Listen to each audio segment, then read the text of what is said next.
Yes, very very good morning, very very good morning, very very good morning. बताना मुझे ज़रा, link आई है क्या? कि कुछ कुछ ग्रुप्स में लिंक डाल तो दी है मैंने, पर जा नहीं रही, पता नहीं क्यों।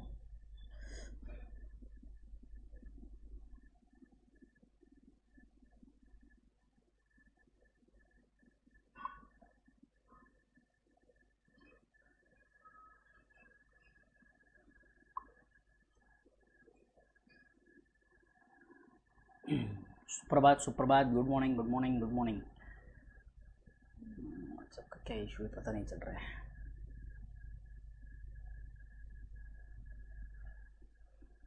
बताना मुझे, लिंक आ गई है क्या सब तरफ? मैं ठीक ही हूँ।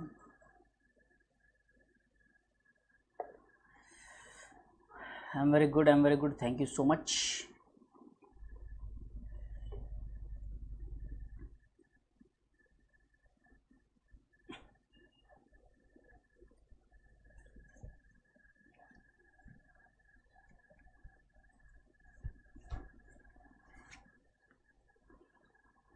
Yes yes, good morning good morning good morning. चलो फटाफट फटाफट लिंक शेयर करो अपने अपने दोस्तों के साथ, जल्दी जल्दी। थोड़ा सा मेरे मोबाइल में इशू आ रहा है शायद, लिंक नहीं शेयर कर पा रहा हूँ मोबाइल से।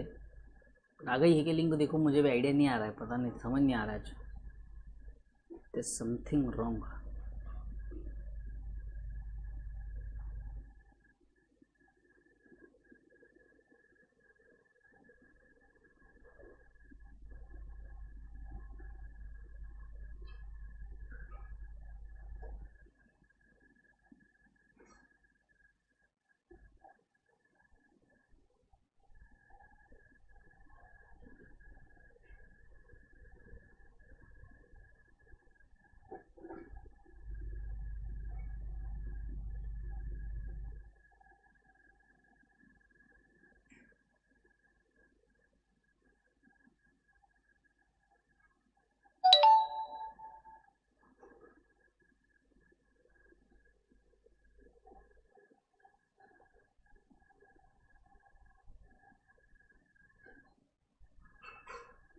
देखो आ गई है क्या लिंक सब तरफ?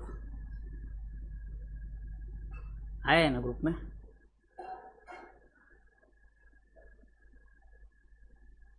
देखो ज़रा।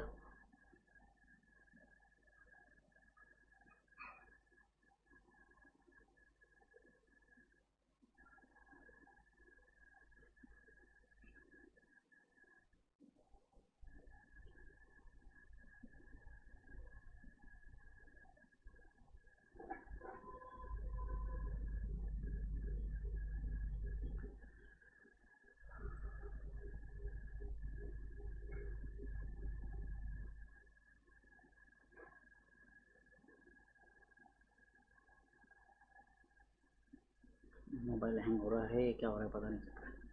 लिंक तो आ गई है ना सब तरफ? हाँ, वीडियो तो दिख रहा है मुझे, बढ़िया।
कब चल रहा है?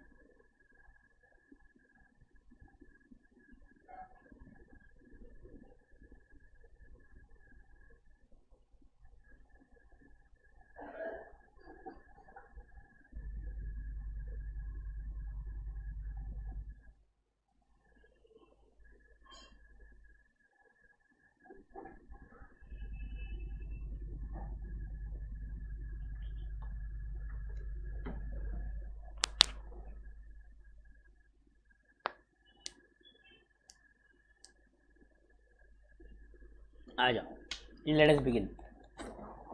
अच्छा 4 बार आ गया, वो वही थोड़ा सा इशू आ रहा है।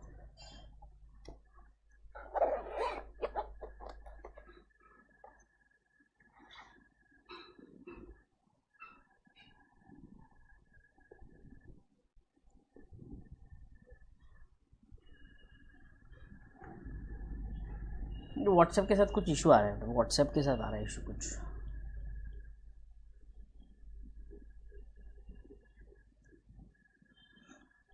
I think now it's fine, now it's fine.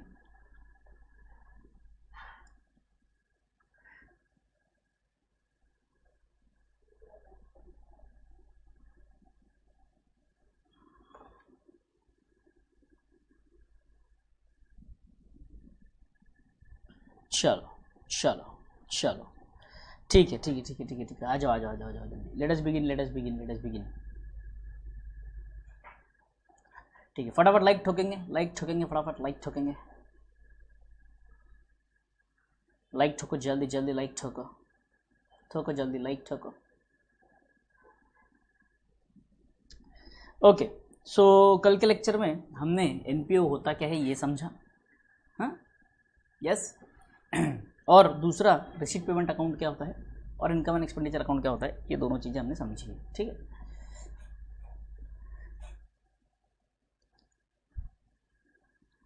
अब आगे बढ़ते हैं, आगे बढ़ते हैं।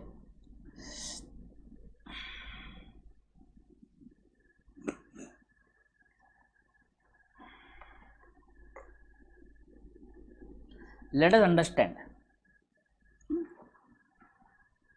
यस तभी ठोक दिया, वेरी गुड। बाकियों ने नहीं ठोका है लाइक, अभी ठोको जल्दी जल्दी ठोको लाइक, लाइक ठोको जल्दी।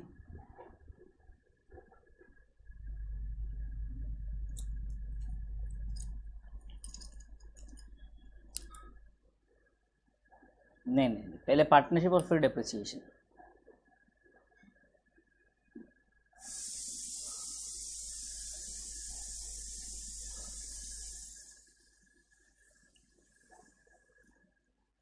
Very good Jatin, first like आपका था, बहुत बढ़िया।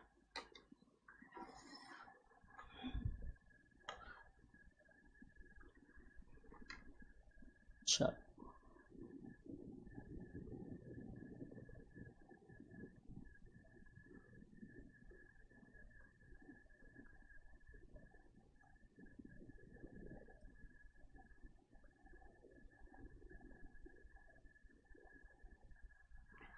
Accounting treatment of special items, ठीक है ठीक है।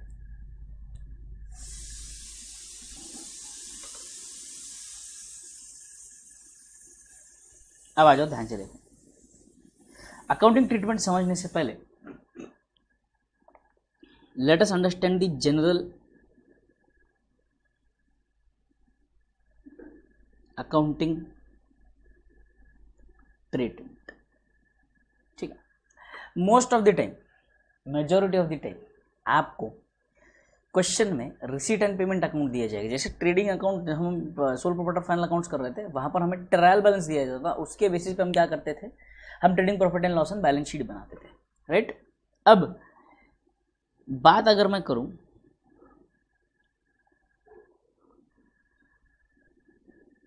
तो यहाँ पर जनरल अकाउंटिंग ट्रीटमेंट कैसी होती है देखेंगे ध्यान से, सब लोग देखेंगे, बहुत इंपॉर्टेंट है, वेरी इंपॉर्टेंट। अगर ये पार्ट हमें समझ में आ गया तो एनपीओ का आधा चैप्टर हमें समझ में आ गया। फिर बाकी बचा आधा चैप्टर तो सिर्फ सब्सक्रिप्शन की लड़ाई है, उसके लिए भी ईजी करने के लिए मेरे पास बहुत सारे एग्जाम्पल्स है, चिंता मत करो। जैसे हमने आरडीडी क्लियरली समझा है एक एक एग्जाम्पल के साथ, वैसे हम लोग क्या समझेंगे, सब्सक्रिप्शन समझेंगे, ठीक है। अक्रूवल कंसेप्ट एनपीओ का भी समझेंगे, चिंता नहीं करना है, ठीक है। आ जाओ general accounting treatment. General accounting treatment की बात करें तो सबसे पहले जितने भी ट्रांजैक्शन है उनको दो पार्ट में मैं डिवाइड करूंगा। कुछ है रिसीट्स और कुछ है पेमेंट्स, रिसीट्स एंड पेमेंट्स। चलेगा Sushma ji, all the best for your exam. कल देख लेना लेक्चर, कोशिश करना कल देखने के बजाय आज शाम को ही अगर देख पाओ तो ज़्यादा बेहतर रहेगा, ठीक है। Bye bye. हाँ रिलेटेड टर्म्स कंप्लीट हो गई है, उन रिलेटेड टर्म्स को वापस हम डिस्कस करने वाले हैं यहाँ पे अकाउंटिंग ट्रीटमेंट के साथ, है ना।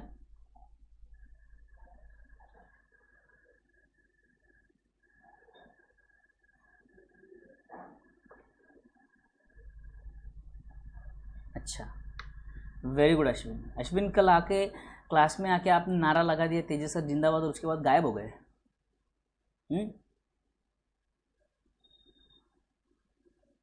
ठीक है, रिसीट्स की बात करें तो देखो रिसीट्स को फिर से मैं दो पार्ट में डिवाइड करने वाला हूँ।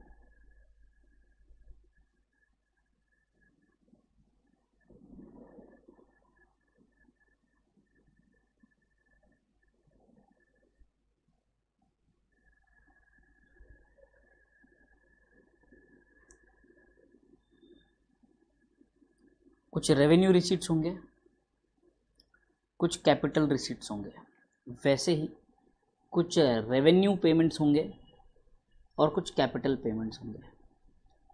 ठीक है, यहाँ तक क्लियर है सबको? रेवेन्यू नेचर के रिसीट्स, कैपिटल नेचर के रिसीट्स, रेवेन्यू नेचर के पेमेंट्स और कैपिटल नेचर के पेमेंट्स। ठीक,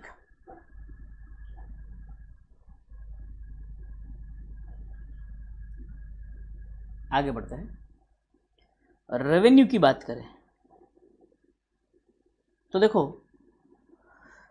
रेवेन्यू रिसीट है आपका, तो ये कहाँ जाएगा? इनकम एक्सपेंडिचर के इनकम साइड में। कहाँ जाएगा? इनकम साइड में। और अगर आपका कैपिटल रिसीट है तो ये कहाँ जाएगा? लाइबिलिटीज में। कहाँ जाएगा? लाइबिलिटीज में। ठीक है, अब आपको अगर एग्जाम्पल दूं, ठीक है अश्विन, इनकम की बात करूं तो जैसे आपका एग्जाम्पल मैं आपको बोलूं subscription,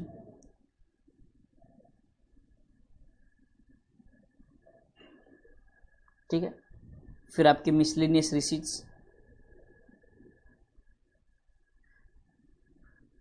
cell of old newspaper, फिर आपका सेल ऑफ ओल्ड न्यूज़पेपर के बाद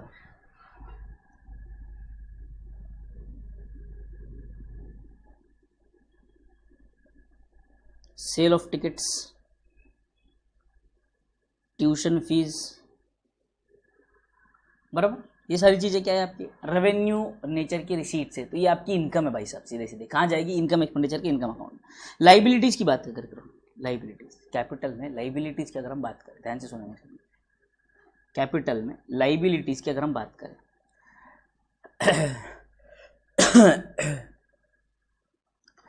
तो कैपिटल नेचर के जो पेमेंट्स है वो मैंने क्या कहा आपको? लाइबिलिटीज़ में जाएंगे। जैसे raising of loan,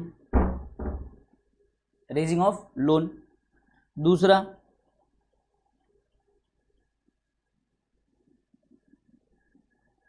specific donation, बराबर। रेवेन्यू, रेवेन्यू पेमेंट्स की बात कर रहे हैं अपन, पेमेंट्स की बात कर रहे हैं तो पेमेंट होगा तो रेवेन्यू नेचर का पेमेंट जो वो कहाँ जाएगा? इनकम एक्सपेंडिचर के एक्सपेंडिचर साइड में जाएगा। कहाँ जाएगा? एक्सपेंडिचर साइड में जाएगा। और एक्सपेंडिचर साइड की बात करें, एक्सपेंडिचर साइड की बात करें तो एक्सपेंडिचर में देखो जैसे सैलरीज, होनोरेरियम,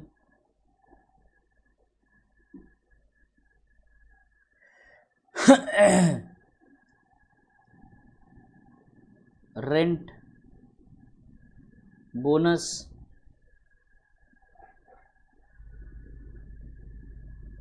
प्रिंटिंग एंड स्टेशनरी वगैरह वगैरह।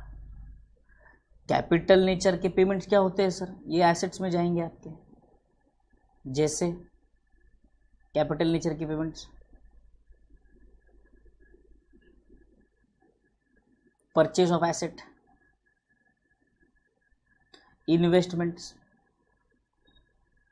ये सारी चीजें। बोलो क्लियर यहां तक सबको? बोलो क्लियर यहां तक सबको? बताऊंगा शुभम शाहू, संयम रखो, हर चीज डिस्कस करेंगे, चिंता बिल्कुल नहीं करना है आपको। ऑनोरेरियम का मतलब भी बताऊंगा आपको, संयम रखो।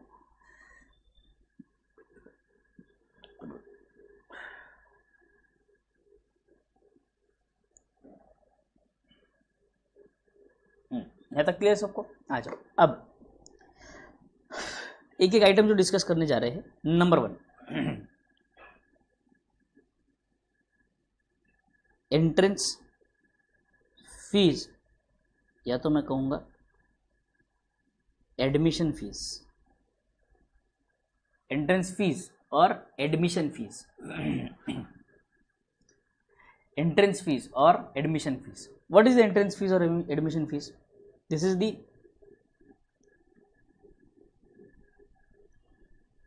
One time fees charged to the member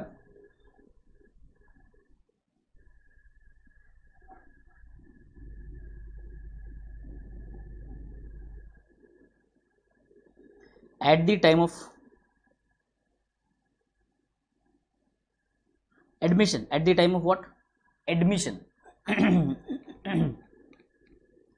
For his registration as a new member. तो ये वन टाइम है आपका, बराबर है, वन टाइम है आपका. तो इसका पहला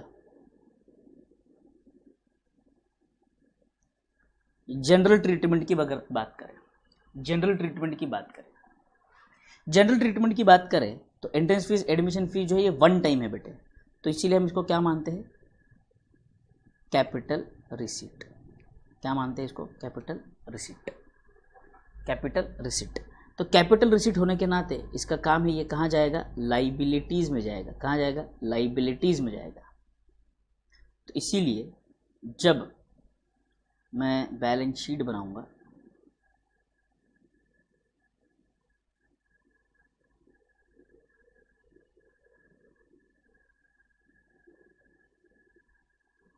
तो मैं इसे क्या करूँगा?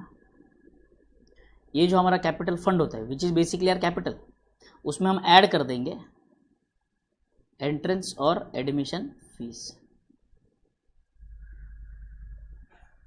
बोलो, यहाँ तक क्लियर है?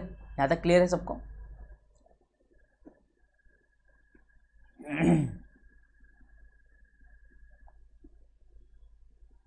ठाकुर साहब, अगर आपको इलस्ट्रेशन करने की इतनी गड़बड़ है बिना कॉन्सेप्ट पढ़े तो आप आपका सॉल्विंग स्टार्ट कर सकते हो.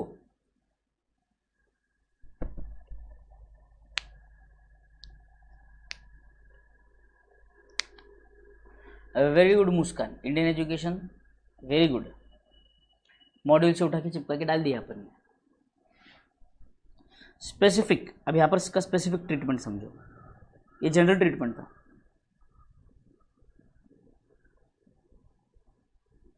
स्पेसिफिक ट्रीटमेंट की बात करेंगे मतलब it will be specified in the question. क्या? 40% of the entrance fees is capitalised. क्या बोला इन्होंने? 40% of the entrance fees is capitalised. अब ध्यान से सुनेंगे. मान लो फॉर एग्जाम्पल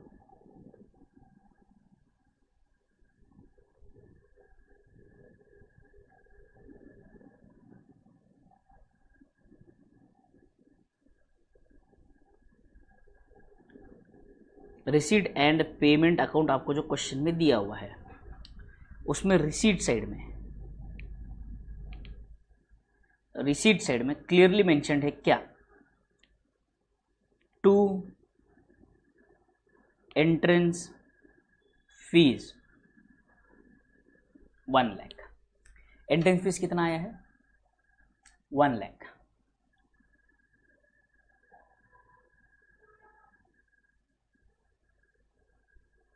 नहीं, ऐड करो या मत करो वो डिपेंड करता है अपने अपने एनपीओ की पॉलिसीज पे. कोई क्या करता है सेपरेट फंड मेंटेन करता है, कोई क्या करता है उसे ऐड कर देता है कैपिटल फंड में. It depends. ठीक है. टू एंट्रेंस फीस, अभी ध्यान से समझेंगे.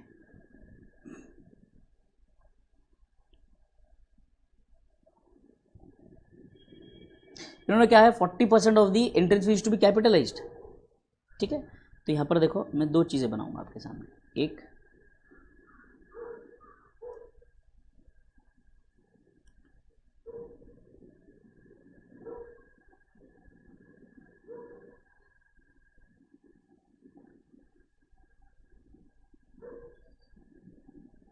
ये है आपका इनकम एंड एक्सपेंडिचर अकाउंट. ये है आपका बैलेंस शीट। बैलेंस शीट में ये लाइबिलिटीज, इनकम एक्सपेंडिचर में ये इनकम, बराबर है। तो बात ध्यान से सुनेंगे क्या बोल रहे हैं। 1,00,000 रुपए आए हैं आपको, क्या एंट्रेंस फीस कितना आया है, 1,00,000 रुपए का एंट्रेंस फीस आया है। तो ये 1,00,000 रुपए के एंट्रेंस फीस में, 1,00,000 रुपए के एंट्रेंस फीस में बोलता है 40% इज टू बी कैपिटलाइज। तो सर बाकी 60%, it is but very obvious, जितना भी रिसीट आया है 40% कैपिटलाइज करने बोल रहा है, मतलब बाकी 60% आपका रेवेन्यू हो गया।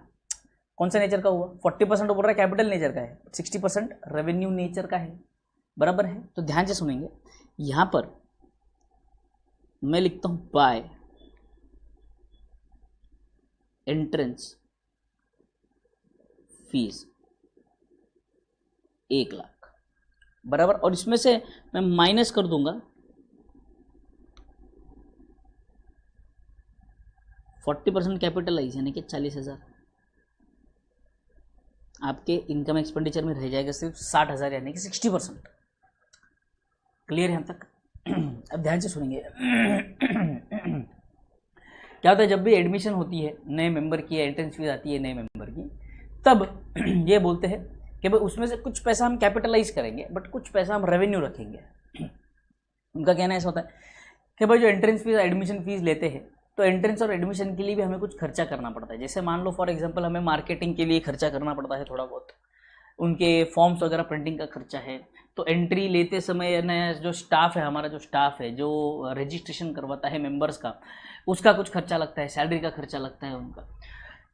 तो इनिशियली अब वो जब नए नए मेंबर बनते हैं तो उनको हमारी तरफ से एक छोटा मोटा एक गिफ्ट जैसा या सर्टिफिकेट जैसा जाता है कि yes thank you for becoming the member of our society.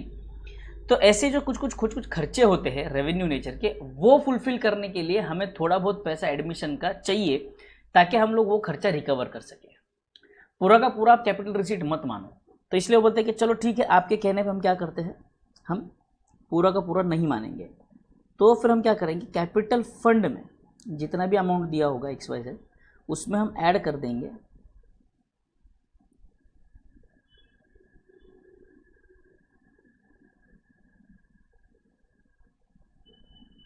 Capital fund में जितना कैपिटलाइज करने बोला है उतना ही कैपिटलाइज करेंगे, ऐड कर देंगे।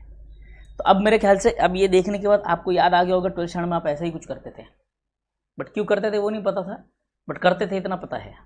बोलो,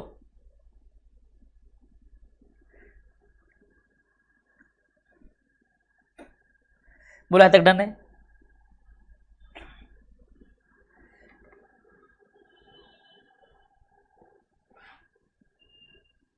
बोलो ये समझ में आ गया? एंट्रेंस फीस समझ में आया कि बोलो जल्दी? एंट्रेंस फीस समझ में आ गया है कि बोलो जल्दी? अरे डॉक्टर बोलो जल्दी, एंट्रेंस फीस समझ में आया है क्या? बोलो बोलो बोलो बोलो, जल्दी जल्दी बोलो।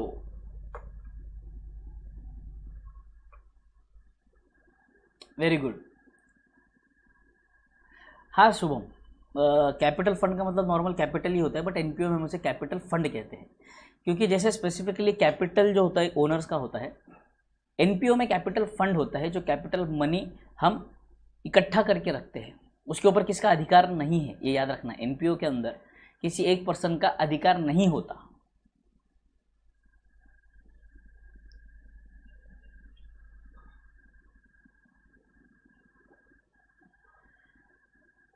छू मंत्र clear? Very good. Entrance fees का कॉन्सेप्ट क्लियर है, एडमिशन फीस एंट्रेंस फीस दोनों क्लियर है। आगे बढ़ता हूं, आगे बढ़ रहा हूं।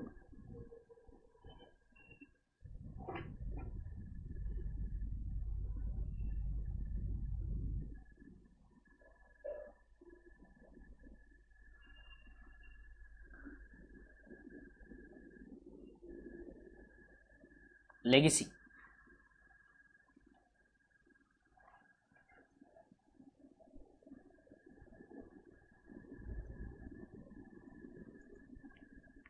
a specific amount or property of a person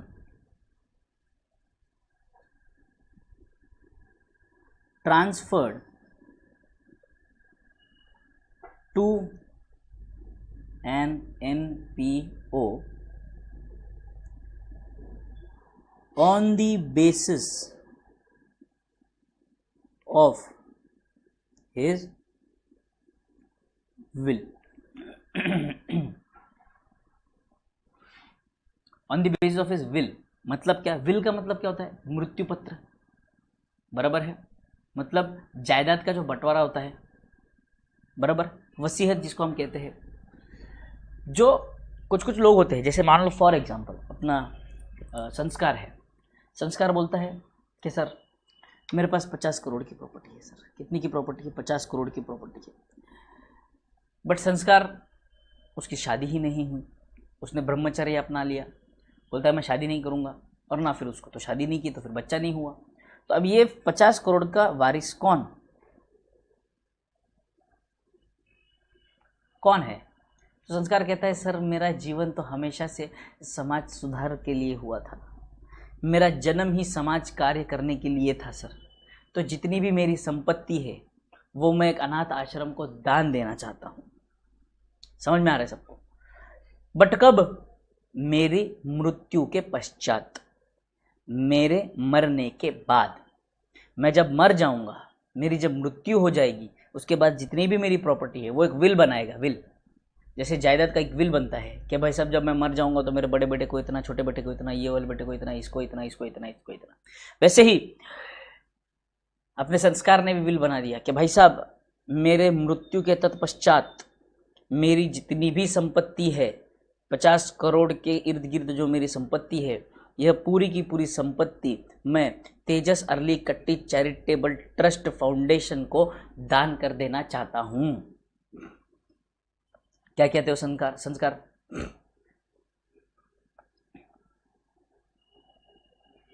हाँ, एक तरह का डोनेशन जो मरने के बाद विल के बेसिस पर दिया जाता है, उसको हम कहते हैं लेगेसी। ठीक है, बोलो क्लियर है? तक संस्कार ओके ना? कोई प्रॉब्लम है क्या? पक्का डन? 50 करोड़ रुपए तेजस अरलीकट्टी चैरिटेबल फाउंडेशन ट्रस्ट के नाम पे पैसा जमा करवा देंगे। बढ़िया, चलो बहुत अच्छी बात है।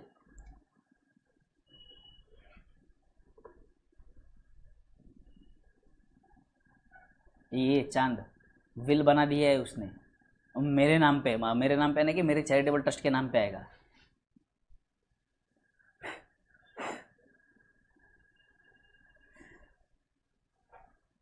संस्कार की प्रॉपर्टी जिस जिसको चाहिए, एक काम करो, सीधे सीधे आओ, एनपीओ के मेरे पेपर साइन करके मेंबर बन जाओ। एनपीओ के मिल जाएगा, मजा मारेंगे अपन, पार्टी करेंगे, हैं?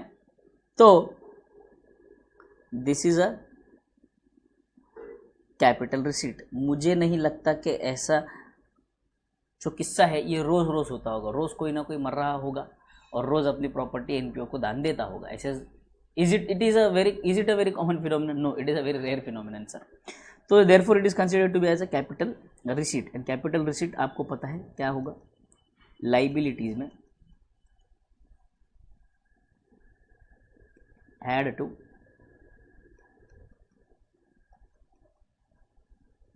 Capital fund.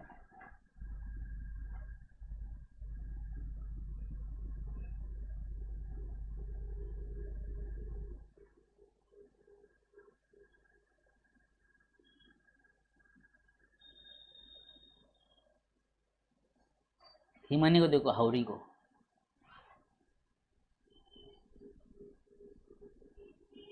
%70 मेरा। किस चीज का 70% तेरा रे?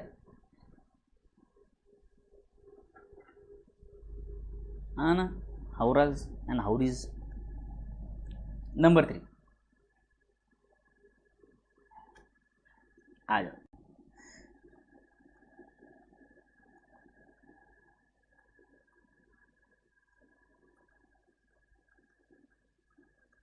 Life membership fees.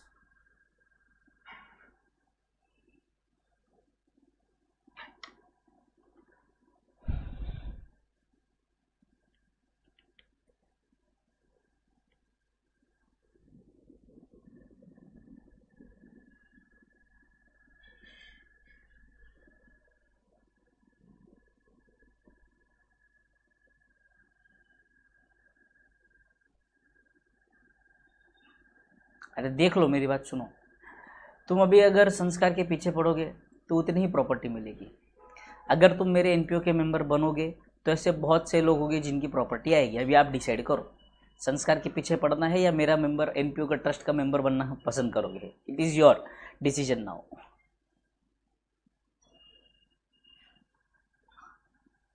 ठीक है। लेगेसी लाइफ मेंबरशिप फीस लिखवा दिया था, बट मैंने उसको आपको उसकी अकाउंटिंग ट्रीटमेंट नहीं समझाई थी बेटे। ठीक है, लाइफ मेंबरशिप फीस आपको पता है, बराबर है। Okay,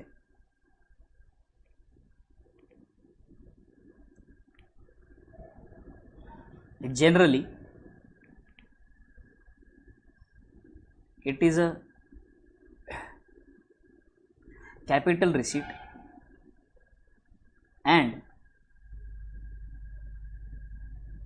hence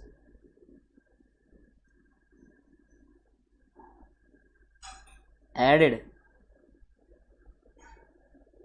to capital fund, and hence it is added to capital fund।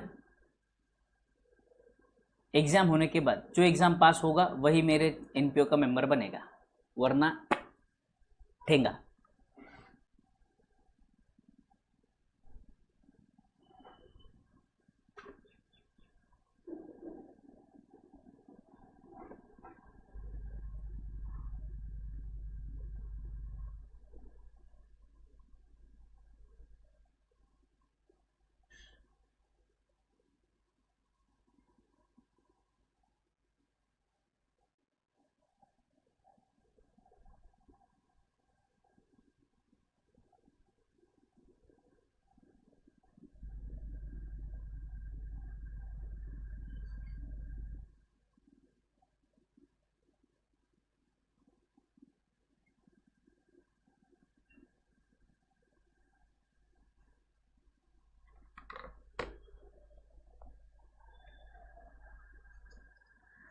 Jatin पहले एग्जाम पास करो, उसके बाद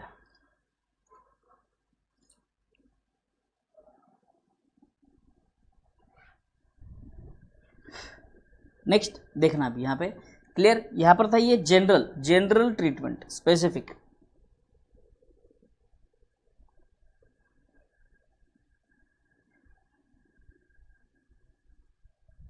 स्पेसिफिक ट्रीटमेंट की बात करें तो either the life membership fees received is amortized over a specific period, over a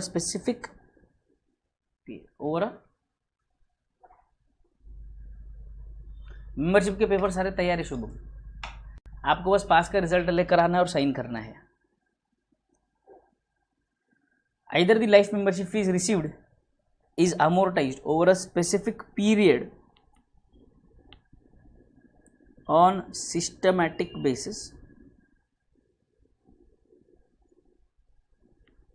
or such amount is amortized over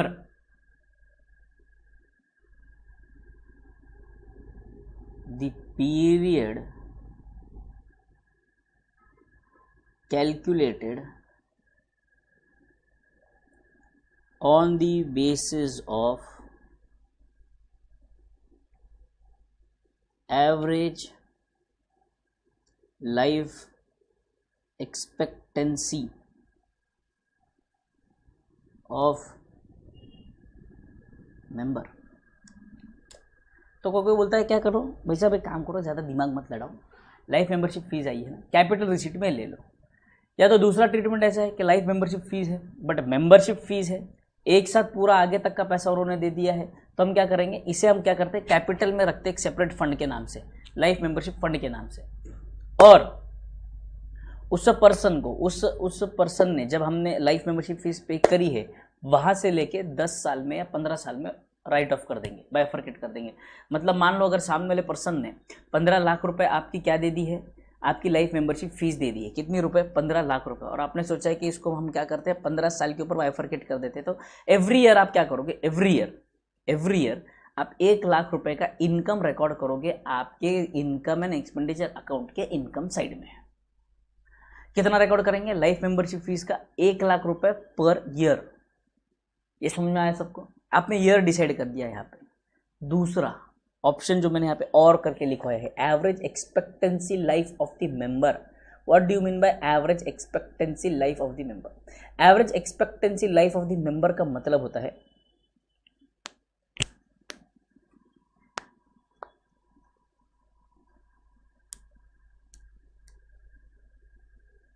नहीं Ashwin, legacy का ट्रीटमेंट चेंज नहीं हुआ है बेटे। आप इंस्टीट्यूट के मॉड्यूल में भी पढ़ सकते हो, ऑन दी पेज नंबर 9.10 उसमें लेगेसी दिया हुआ है, आप एक बार पढ़ लो वहाँ पर, पॉइंट नंबर 3। ठीक है, अब इन्होंने क्या कहा, on the basis of average expectancy life of the member.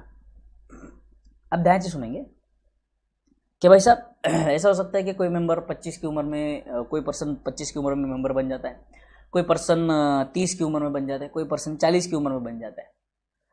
तो क्या करते हैं, जो इंस्टीट्यूट, जो ऑर्गेनाइजेशन, जो एंटरप्राइज होती है, वो क्या करती है, average expectancy of the life निकालती है, उनका मेडिकल ट्रीटमेंट वगैरह करवा कर ये पता करते हैं कि ऑन एन एवरेज ये पर्सन कितने साल और जिएगा। तो ऐसा लगता है हमें कि भाई ये पर्सन तो अभी 10 साल जिएगा, तो उसके मेंबरशिप फीस को 10 साल के ऊपर बाइफरकेट कर दिया जाता है। अगर ऐसा लगता है कि नहीं ये उम्र इसकी कम है और ये ज़्यादा जिएगा, हमें लगता है कि 25 साल जिएगा, तो 25 साल के ऊपर बाइफरकेट कर दिया जाएगा। As simple as that. Sir अगर बीच में ही मर गया तो मर गया तो क्या, जितना उसका फीस था, जितना पेंडिंग अमोर्टाइज होना बाकी है, वो पूरा का पूरा हम राइट ऑफ इनकम में ले लेंगे, खत्म, पूरा इनकम को चार्ज कर देंगे, दैट्स इट। बराबर है। तो ये वाला पॉइंट जो है लाइफ मेंबरशिप फीस का ट्रीटमेंट वाला, ये दो जो मेन पॉइंट है, ये आपको थियरी पॉइंट ऑफ व्यू से याद रखना है। कौन से पॉइंट ऑफ व्यू से याद रखना है, थियरी पॉइंट ऑफ व्यू से। प्रैक्टिकल क्वेश्चन इसके ऊपर नहीं आएगा बेटे।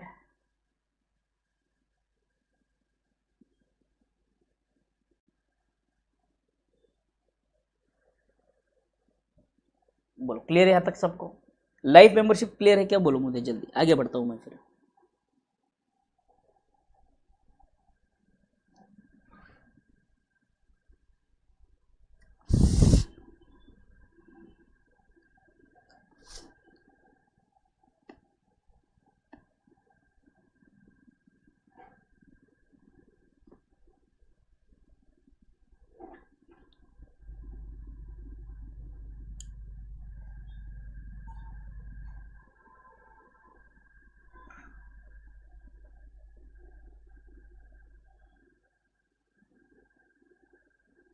वेरी गुड, आ जाओ अगला।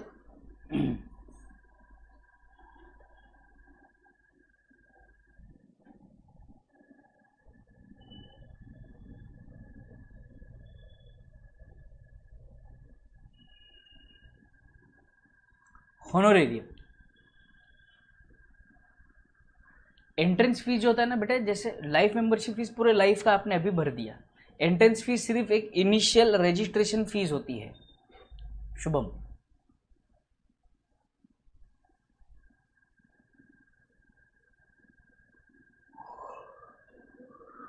honorarium is, it is a professional fees paid to a person for providing his services to the NPO and who is not an employee of NPO। तो बात ध्यान से समझो। चैरिटेबल ट्रस्ट के हिसाब से मेरा एक हॉस्पिटल है, ठीक है, उस हॉस्पिटल में कैंसर का एक पेशेंट आया है, ठीक है, कौन सा पेशेंट आया है, कैंसर का पेशेंट आया है। बट मेरे हॉस्पिटल में ऐसा कोई स्पेशलिस्ट डॉक्टर तो है नहीं जो कैंसर के ऑपरेशंस करता होगा। तो मैंने क्या किया, यूएस में बैठे एक डॉक्टर साहब है, शुभम साहू, डॉक्टर शुभम साहू, जो ऑपरेशन कैंसर ऑपरेशन स्पेशलिस्ट है। तो मैंने उनको बुलाया, उनसे कहा कि सर आइए, हमारे यहाँ पर एक पेशेंट है, उस पेशेंट का ऑपरेशन करना है, उसके 50 लाख रुपए हम एक ऑपरेशन के आपको दे देंगे। तो शुभम साहू मेरे एम्प्लॉय है क्या? बिल्कुल नहीं। जान पहचान है क्या? हाँ, इसीलिए तो बुला रहा हूँ। अब ऐसे मैंने क्या किया, शुभम साहू को मैंने क्या किया, बात ध्यान से समझेंगे। शुभम साहू को मैंने क्या किया, सिर्फ उस ऑपरेशन के स्पेसिफिक सर्विसेज प्रोवाइड करने के लिए मैंने कुछ फीस पे की है, या एक प्रोफेशनल फीस पे की है। He is not my employ, then such payment is considered as honorarium. Is considered as what? Honorarium. बोलो, क्लियर है यहाँ तक सबको?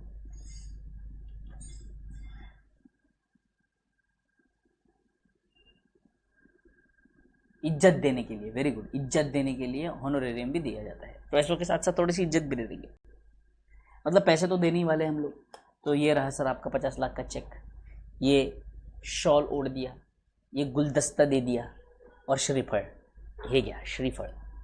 क्लियर?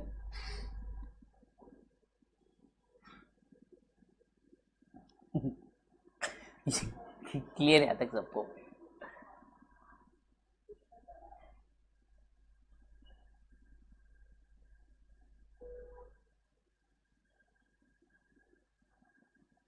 तो जो होनोरेरियम है आपका, ये एक प्रकार से आपका एक्सपेंस है। तो दिस इज योर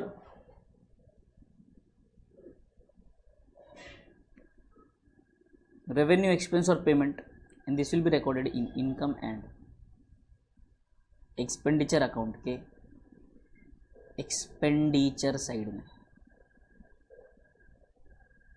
खत्म।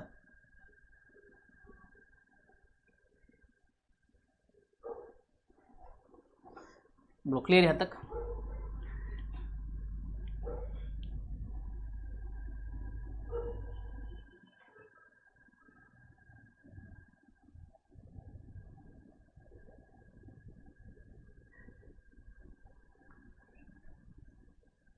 एंडाउमेंट फंड,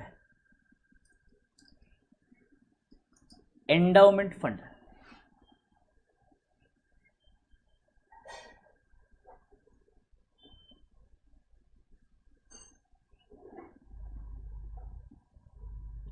इतनी तो घर वाले भी नहीं देते क्या?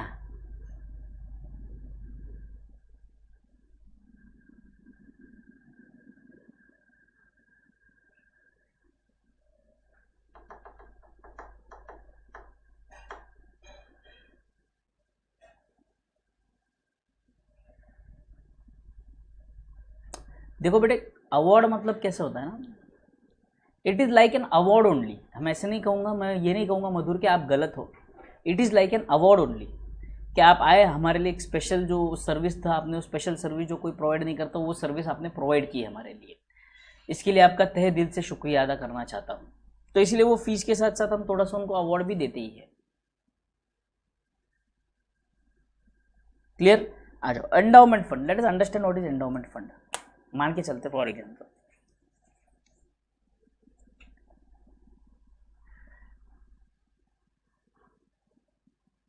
मान के चलते हैं अनमोल, अनमोल, अनमोल को बकरा बनाएंगे। ये अनमोल है, ठीक है। अनमोल जो है भाई साहब के पास 50 करोड़ की संपत्ति है। कितनी की संपत्ति है सर? 50 करोड़ की संपत्ति अनमोल के पास। बट अनमोल बड़ा ही मेहनती बंदा था। अपने जीवन में उसने बहुत मेहनत किया, काम किया, अपने परिवार को ऊपर लेकर आ गया, है ना। बहुत पैसे कमाए उसने, बहुत नाम कमाया उसने, ठीक है। हाँ, अब देखो अनमोल, अब तू रोएगा, रुक। अनमोल ने बहुत मेहनत की और उसने अपनी संपत्ति बना ली 50 करोड़ की। कितने की? 50 करोड़ की संपत्ति, ठीक है। अनमोल का एक निठल्ला बेटा था, अनमोल का एक निठल्ला बेटा था, बेवकूफ़ एक नंबर का, जिद्दी, मतलब बिल्कुल ऐसे, मतलब ऐसे वेस्ट फेलो, वेस्ट फेलो, मतलब निकम्मा नाकारा बच्चा, बिल्कुल बड़ी बाप की बिगड़े औलाद, वैसा था। तो सिर्फ पैसों की आग लगाता था, सिर्फ पार्टी करता था, सिर्फ राडा, सिर्फ मस्ती, सिर्फ घूमना, सिर्फ फिर, इतना ही पता उसको, और कुछ नहीं पता जीवन में। तो अनमोल की उम्र हो चुकी थी। अनमोल की उम्र हो चुकी थी, अनमोल को पता था अब मैं कुछ महीनों का या कुछ दिनों का मेहमान हूँ, चंद दिन मेरे हाथ में बचे हैं, चंद दिनों का मैं मेहमान हूँ। बट अगर मैं चला जाऊँगा तो परिवार प्रॉब्लम में आ जाएगा। क्यों? क्योंकि मेरा निकम्मा बच्चा जो है, मेरा निकम्मा बेटा जो है, वो क्या करेगा, मेरी पूरी प्रॉपर्टी की आग लगा देगा, फूंक देगा, जला देगा, बेच देगा, सारा परिवार रास्ते पे आ जाएगा। वो टेंशन में, कौन? अनमोल टेंशन में। अनमोल ने क्या किया? अनमोल बोलता है कि भाई साहब अगर ऐसा हुआ तो मेरा बेटा जो है उसने तो रास्ते पे आना ही आना है, साथ में उसके बच्चे, उसकी बीवी, ये जितने भी है सब रास्ते पे आ जाएंगे, तब क्या करे? तो उसने क्या किया, ध्यान से सुनो। अब अनमोल ने क्या किया, ये 50 करोड़ रुपए इन्वेस्ट कर दिए एक financial investment, invested in financial institution, ठीक है, invested in what? Financial institution. और कहाँ कि भाई साहब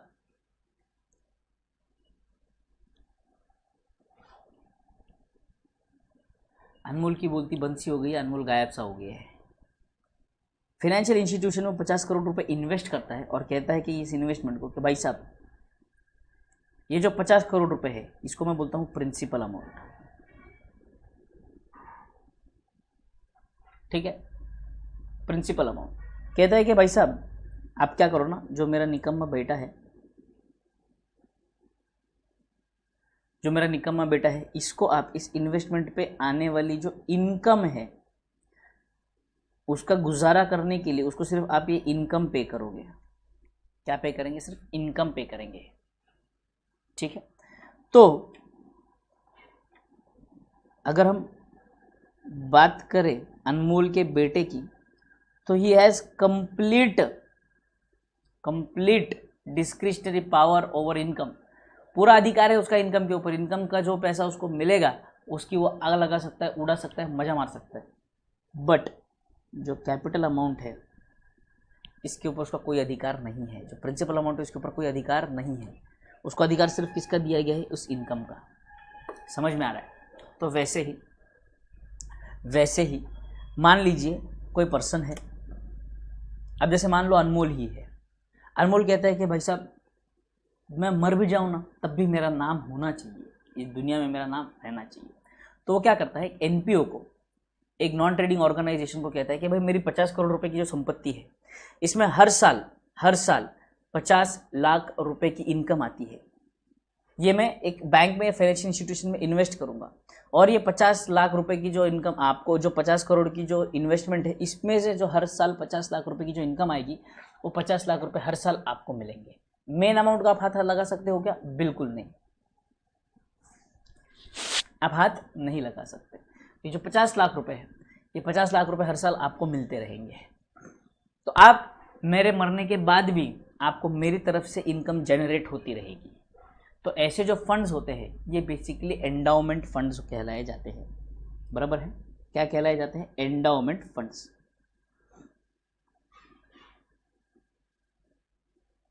व्हाट इज एंडाउमेंट फंड? लिखो।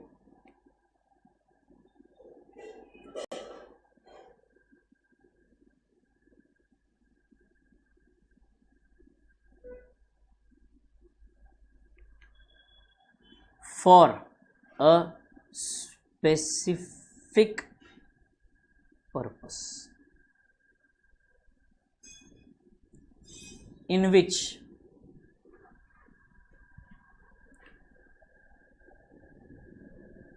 the NPO has a right to use the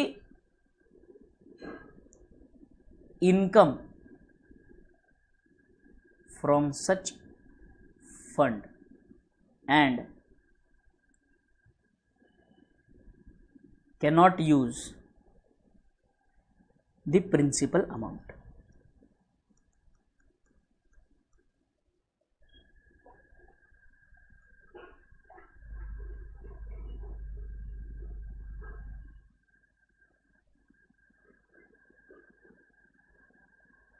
clear? Clear यहां तक?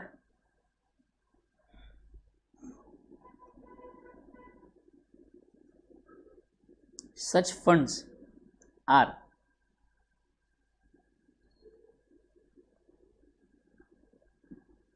कैपिटलाइज्ड, तो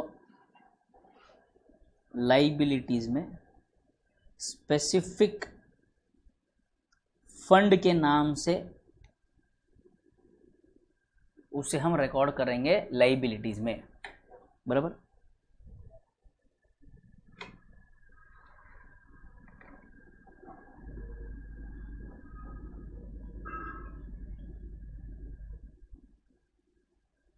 Income received on such fund is added to the fund and expenses for that purpose are deducted from the fund. उसी fund में adjust करेंगे, इसके income expenses income expenditure में record ना करते हुए उसी फंड में ऐड और लेस किए जाएंगे। जितनी इनकम आएंगी उसमें ऐड होगी, जितने एक्सपेंसेस होंगे उसमें से लेस होंगे।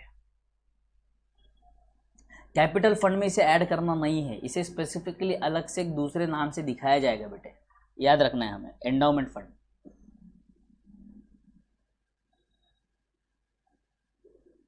नहीं ना बेटे, लेगेसी में तो पूरी प्रॉपर्टी मिलती है, उसकी इनकम थोड़ी ना मिल रही, पूरी प्रॉपर्टी मिल रही है, पूरा पैसा मिल रहा है, तो उस पैसे का प्रॉपर्टी का आपको जो करना है आप कर सकते हो। बट एंडाउमेंट फंड में जितना भी पैसा आपको मिल रहा है उसके ऊपर आपका कोई अधिकार नहीं है, बट उससे जनरेट होने वाली जो इनकम है उसके ऊपर आपका अधिकार है। शहजा अरोरा, समझ में आया क्या?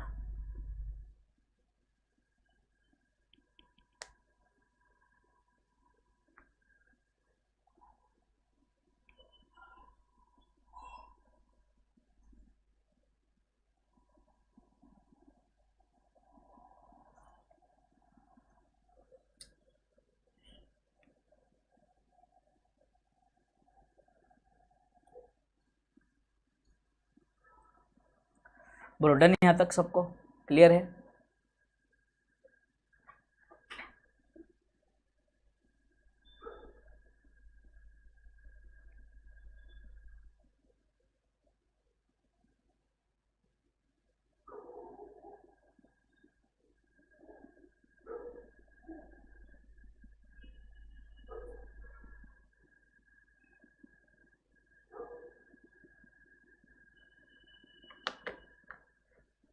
आई होप यहां तक क्लियर सबको, वेरी गुड। एफडी की तरह ही हो गया, वेरी गुड। मजा आया ना एग्जाम्पल में?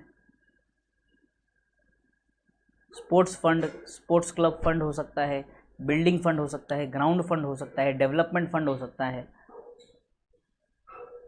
प्राइज फंड हो सकता है।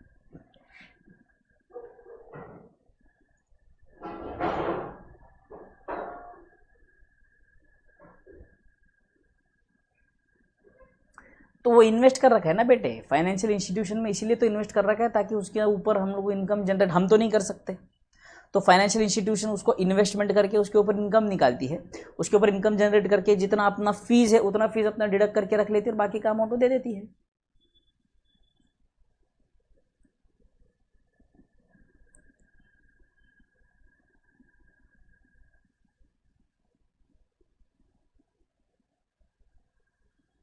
शुमंत्र क्लियर, वेरी गुड।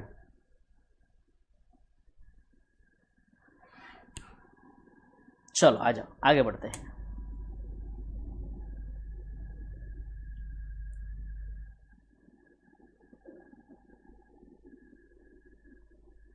डोनेशंस,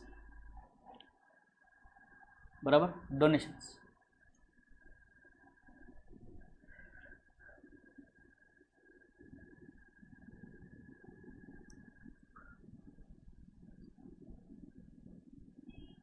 एक है आपका जनरल डोनेशन, जनरल डोनेशन, ठीक है। ये जनरल डोनेशन की अगर मैं बात करूं आपके साथ, ध्यान से सुनेंगे। जनरल डोनेशन में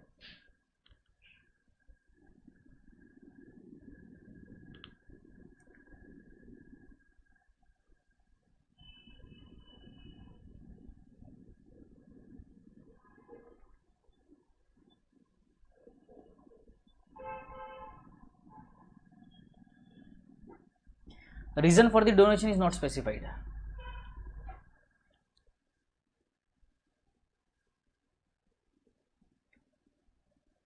Reason for the donation is not specified, and hence treated as a revenue receipt and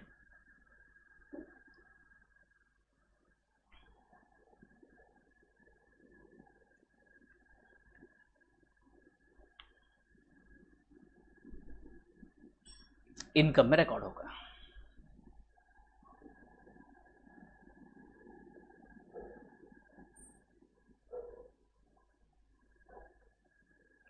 specific donation. Donation received for a specific purpose. Donation received for a specific purpose. अब ध्यान से समझेंगे donation received for a specific purpose का मतलब. अब यहाँ पर मान लो फॉर एग्जांपल जैसे मेरा चैरिटेबल ट्रस्ट है, एजुकेशन इंस्टीट्यूट है मेरा एक, ठीक है, एजुकेशनल चैरिटेबल ट्रस्ट है. इस एजुकेशनल चैरिटेबल ट्रस्ट में, इस एजुकेशनल चैरिटेबल ट्रस्ट में ध्यान से सुनेंगे, इस एजुकेशनल चैरिटेबल ट्रस्ट में हमने, इस एजुकेशनल चैरिटेबल ट्रस्ट में हमने क्या किया था, ध्यान से सुनेंगे सब लोग.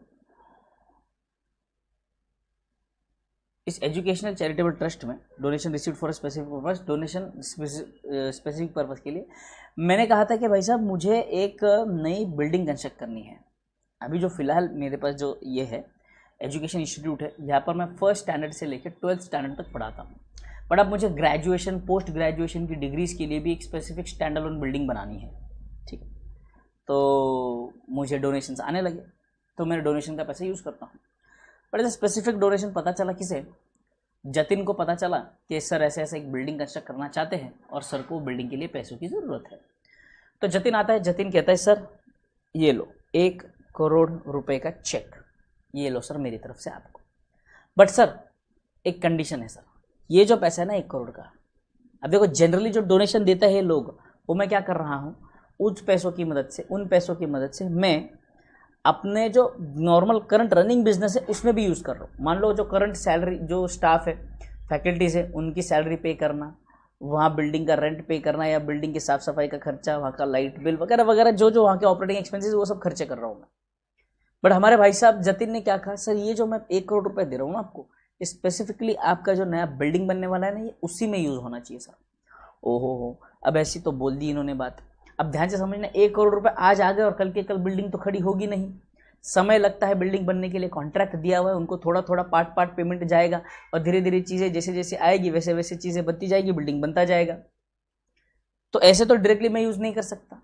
तो यहाँ पर इन्होंने कंडीशन लगाया है कि मेरा पैसा जो है वो सिर्फ और सिर्फ बिल्डिंग के लिए यूज़ होना चाहिए. तो ये मेरे लिए क्या हुआ, ये स्पेसिफिक डोनेशन हुआ. बराबर, ये क्या हुआ मेरे लिए, स्पेसिफिक डोनेशन हुआ. तो सच donations are credited to a special fund and such amount is invested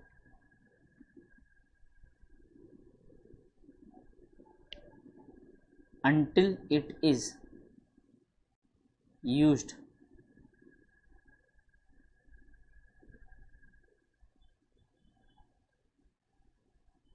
completely for the same purpose. ध्यान से समझेंगे. मेरे बिल्डिंग के लिए पैसा आया तो मैंने क्या किया, ये जितना भी पैसा आया है इसे मैं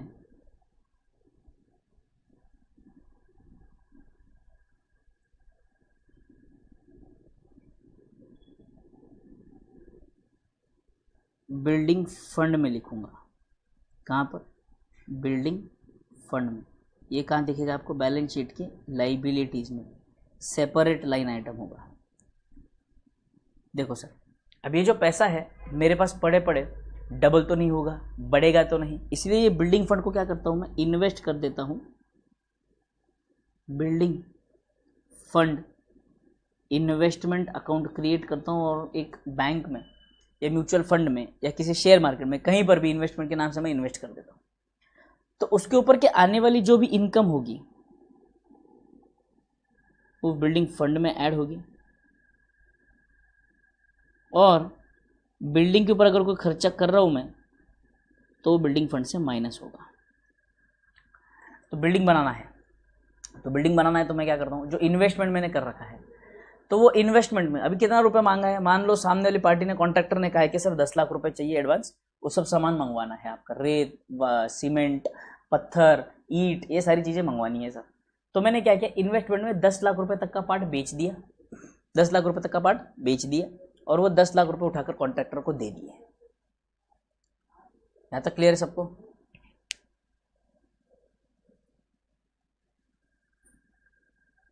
यहाँ तक क्लियर है सबको? तो ये रहेंगे आपके स्पेसिफिक डोनेशन का ट्रीटमेंट। ये क्या हुआ आपका स्पेसिफिक डोनेशन का ट्रीटमेंट, बोलो यहाँ तक क्लियर है सबको?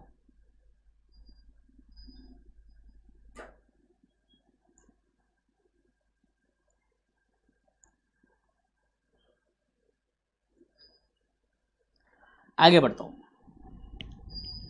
आगे बढ़ रहा हूँ मैं, ठीक है। अब very very important,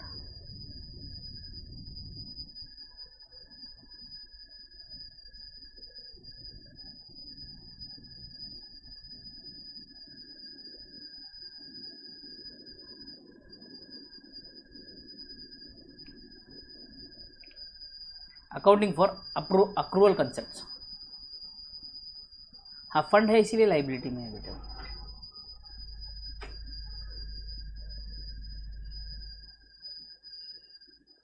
accounting for accrual concepts, accrual concept की बात करें तो देखो ध्यान से सुनो, यहाँ पे दो चीज़ों के अक्रूवल्स होंगे, एक एक्सपेंसेस, दूसरे इनकम्स। अब ध्यान से सुनना है यहाँ पर अगर मैं बात करूँ आपके क्वेश्चन में, एग्जाम में एक्सपेंसेस से रिलेटेड क्वेश्चन ज़्यादातर आएंगे, रेंट से रिलेटेड या सैलरी से रिलेटेड। इनकम सब्सक्रिप्शन से रिलेटेड, किसके रिलेटेड, सब्सक्रिप्शन के रिलेटेड।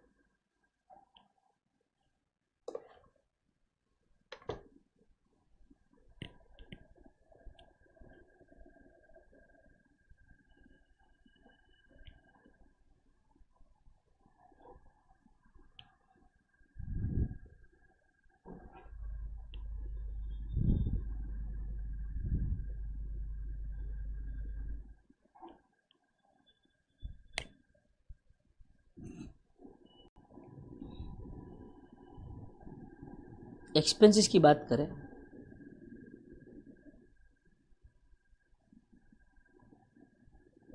यहाँ पर देखना, ये बहुत बहुत बहुत इंपॉर्टेंट कॉन्सेप्ट पढ़ाने जा रहा हूं मैं। आउटस्टैंडिंग एक्सपेंसेस हो सकते हैं या प्रीपेड एक्सपेंसेस हो सकते हैं, आउटस्टैंडिंग इनकम्स हो सकते हैं या प्री रिसीव्ड इनकम्स भी हो सकते हैं।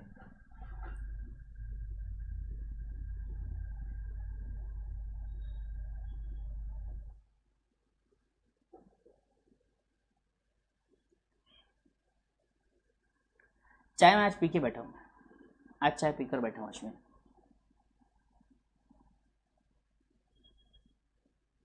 क्लियर? चांद बेटे अक्रूवल इंटरेस्ट का भी होगा, बट मैं फोकस इस पे कर रहा हूँ कि ज़्यादातर क्वेश्चन किस चीज़ पे आते हैं। प्रैक्टिकल अप्रोच रखना जरूरी है ना बेटे, ऐसे तो हर चीज़ का आता है। अब ये आउटस्टैंडिंग की अगर हम बात करें तो आउटस्टैंडिंग एक्सपेंस ओपनिंग हो सकता है, क्लोजिंग हो सकता है। फिर से प्रीपेड की बात करें तो ओपनिंग हो सकता है, क्लोजिंग हो सकता है। आउटस्टैंडिंग इनकम की बात करें ओपनिंग हो सकता है, क्लोजिंग हो सकता है। प्री रिसीव्ड इनकम की बात करें तो ओपनिंग हो सकता है, क्लोजिंग हो सकता है। अब ये ओपनिंग और क्लोजिंग का मतलब क्या? ओपनिंग का मतलब होता है related to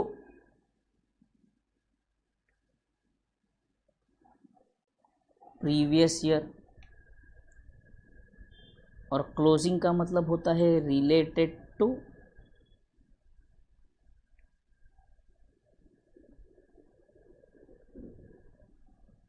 current year.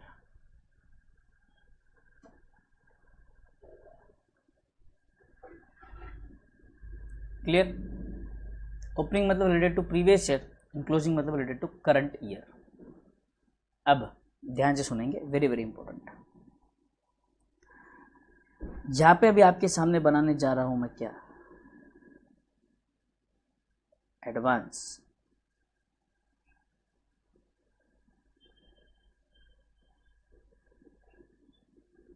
Lal chart. Lal chart सबको याद है? लाल चार्ट सबको याद है? दिखेगा कोई नहीं? Outstanding expense, prepaid expense, outstanding income, pre received income.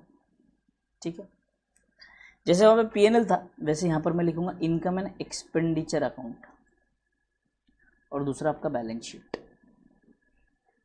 ठीक है, इनकम एंड एक्सपेंडिचर अकाउंट,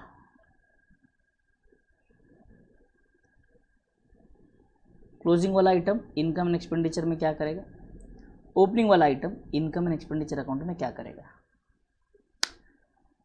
तो यहां तक का आपका एडवांस लाल चार्ट से, ये लाल चार्ट सेम है, दोनों आउटस्टैंडिंग वाले प्लस, दोनों प्री वाले माइनस, बैलेंस शीट में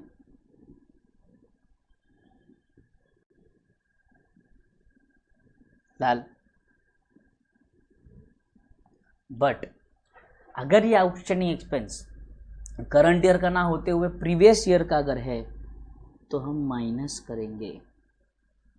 प्रीपेड एक्सपेंस प्रीवियस ईयर का है तो प्लस करेंगे। आउटस्टैंडिंग इनकम प्रीवियस ईयर का है, माइनस करेंगे। Pre received income previous year का है, प्लस करेंगे।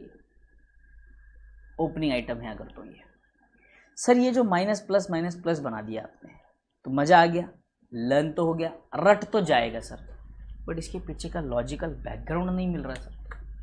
इसके पीछे का लॉजिकल बैकग्राउंड चाहिए सर। अब इसके पीछे का आपको अगर लॉजिकल बैकग्राउंड चाहिए तो इसके लिए आपको क्या करना पड़ेगा, कल का जो लेक्चर है, very very very very important lecture, you will have to attend tomorrow morning at 8 o'clock without fail. कल का लेक्चर शायद थोड़ा सा लंबा चलेगा शायद 9:30 9:45 तक भी जाएगा, बट आपको क्या करना पड़ेगा, मतलब उसका ऑपोजिट, एकदम बिल्कुल ऑपोजिट है उसका। पर आपको कल का लेक्चर बहुत इंपॉर्टेंट है। कल के लेक्चर में मैं एग्जाम्पल्स लेने वाला हूँ किसके ऊपर, सब्सक्रिप्शन के ऊपर। किसके ऊपर, सब्सक्रिप्शन के ऊपर। सब्सक्रिप्शन जो है उसके ऊपर मैं आपके एग्जाम्पल्स लेने वाला हूँ। तो कल का लेक्चर जो रहेगा वो बहुत बहुत ज़्यादा इंपॉर्टेंट रहेगा। कल का लेक्चर बहुत ही ज़्यादा इंपॉर्टेंट रहेगा क्योंकि कल सब कुछ सब्सक्रिप्शन के ऊपर बेस्ड रहेगा। सब्सक्रिप्शन के अलावा जो एक्सपेंसेस भी होंगे उनका भी एक्रूअल कॉन्सेप्ट रिलेटेड एग्जाम्पल्स में लेने वाला हूँ। तो कल का लेक्चर, हाँ, लाल चार्ट, एडवांस लाल चार्ट कॉपी कर लीजिए, वेरी इंपॉर्टेंट, एडवांस लाल चार्ट कॉपी कर लीजिए।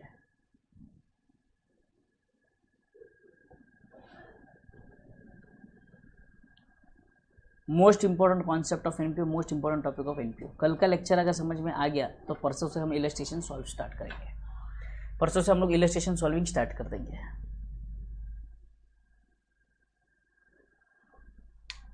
Yes,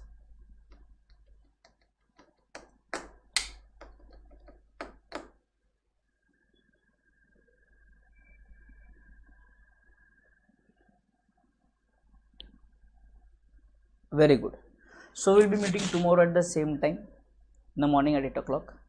Till then everyone, thank you, take care, bye bye, enjoy, and do not forget to like the video and comment after the lecture. See you guys tomorrow in the morning at 8 o'clock. Bye bye.